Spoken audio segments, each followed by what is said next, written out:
Nabudget kita sa condo rentals?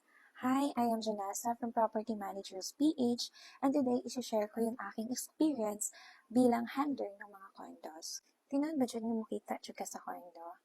Actually, based on my experience, na-adjust kita sa condo. But again, it depends sa imuhang paningkamot. So if you are a busy type of person, unsa ba siya dapat buhaton para mo kita ang imong condo?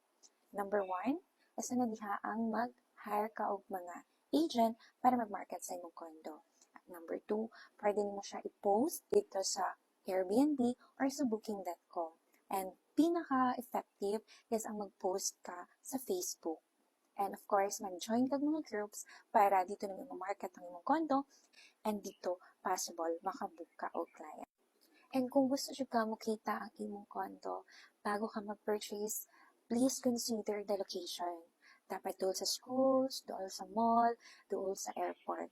Diri sa Davao, kabalo ba mo na ang SMX, SM Lanang, ang isa ka location na pirmi ginaadtuan pag naay event. So ang mga tao always should kapangita nga naay condo doon sa SM Lanang or looking for condo doon sa SM Lanang.